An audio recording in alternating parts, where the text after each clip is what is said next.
Welcome back to my show. I'm the Beer Adventure. I am the El Jefe 1974. And on this episode, it's Pantsless Pale Ale. This one's from Alarmist in Chicago.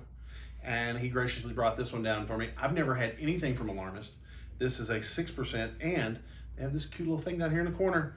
The 2020 bronze medalist at the Great American Beer Fest for a pale ale. So I'm very interested to see what the number 3 pale at the Big Boy Festival was 2 years ago. Yep, and then this is a Big Joe pick to click as we pour this out, and this is one of his favorites. Wow, that looks good. That looks good. Yeah, I'm digging that. All right, can art's cool. Let's see what we got here. Boy, I smell a lot of citrus in that. Yep.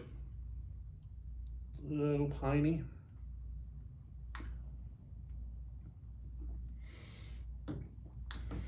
That is super bright. Kind of grapefruity. I kind of a lot. It just keeps. Yeah, it's definitely got a grapefruit feel to it. It does have that little piney tinge, so IPA haters beware. But yeah, it's quick. You know, it's quick. It snaps in and then it hits like that grapefruit note. Yeah, that's super bright though, like super bright. And it gets very grapefruity in your aftertaste. Like it's still a lingering grapefruit, citrus. A little bit sweeter, not quite as dry. Like I guess, what is that? Pink grapefruit sweeter? Yep. Yeah. Yeah, and it kind of does the opposite. Instead of it like starting grapefruit and then go to the piney, it does the opposite. It starts with the piney and you're like, you kind of wait, but then it finishes grapefruit and then it's like. Yeah. For the people that don't like the piney, which is what I think most of my friends that don't like IPAs and pales is that pine. This one has a minimal amount of that. Yep. Which understandable. Not everybody wants to chew on. Well, it's not a pine resin, right? Like that's the complaint. Like you taste it, and then it's like the pine, and then the oil that comes with it, and then by the time you hit it, you're just like. But it's not this. It's like it says, "Hey, I'm an IPA. Oh, and have some grapefruit," and then you're like, okay, I'm good then. Now, I would say I had a friend of mine that goes to a lot of the Great American Beer Festivals, and he said his only problem with it right now is the pale that wins is probably really an IPA. The IPA that wins is a double IPA. Yep. The double IPAs that win is, a double IPA that's dry hopped and cryoed, and it's so. This would be more towards an IPA than an English pale ale, but I don't find it offensive. Right. It's actually kind of pleasant. Yeah, it's just you just keep drinking it. You don't get knocked over by the piney resin. I think the grapefruit finish is what just drives it over the top. Honestly, the grapefruit is kind of nice. It's 6%, so that's not bad. It's got enough alcohol content to help you catch a buzz, but not enough to punch you in the mouth. I think this could be a pretty decent day drinker. But I could really see having this one at a bar. Also, I think this would go pretty well with some pasta.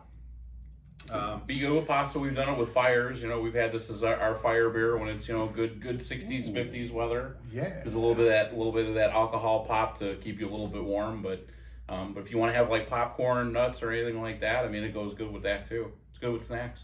This definitely a bar beer as you specified. I can really see how this one did pull off a bronze.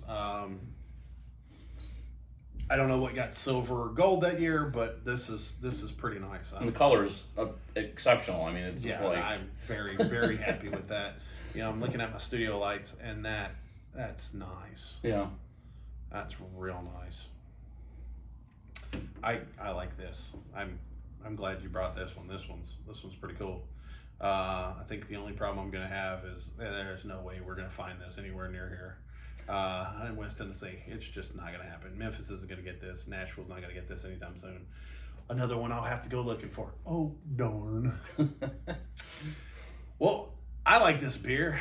If you like this video, hit me with the like.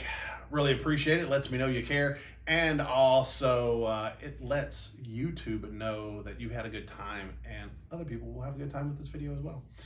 Now, if you made it this far, go ahead and subscribe. Come on. We just need a couple more to push us over to the 1,000 while I'm filming this one right here.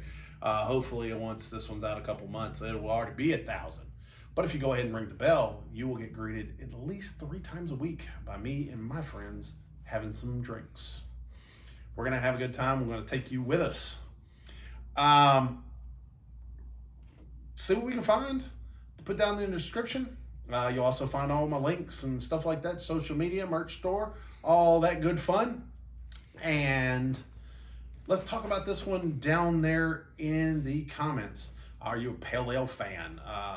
Is there one that you think I need to look for?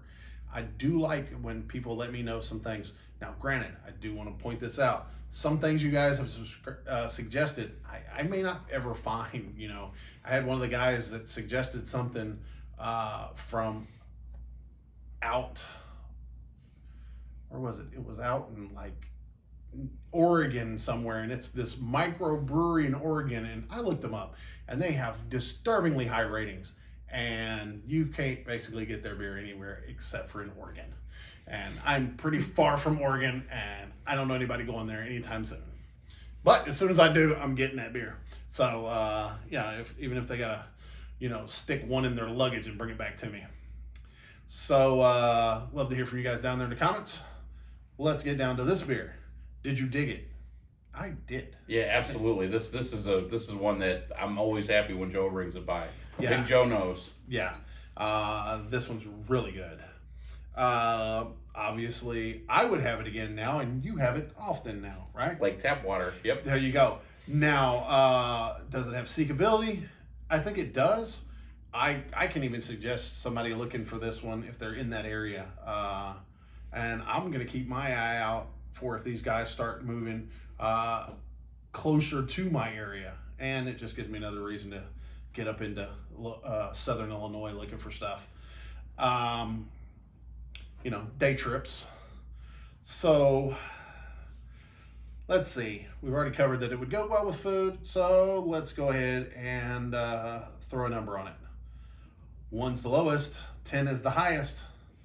Where are you at on this one? I'm a 9 with this one. This is one of my favorites. I think I'm on an 8. I am pretty happy with this. I am. And if you're watching these videos for the first time and you're in the Chicagoland area, not that El Jefe in any way, shape, or form is affiliated with Binny's, but as you guys know, a lot of these beers I brought today for the beer adventure came from Binny's Beverage Depot. So if you can't find it at Binny's, it's probably not worth drinking. Nice. Well, there you go. And there you have it, folks. Till your next beer adventure. Cheers. Cheers.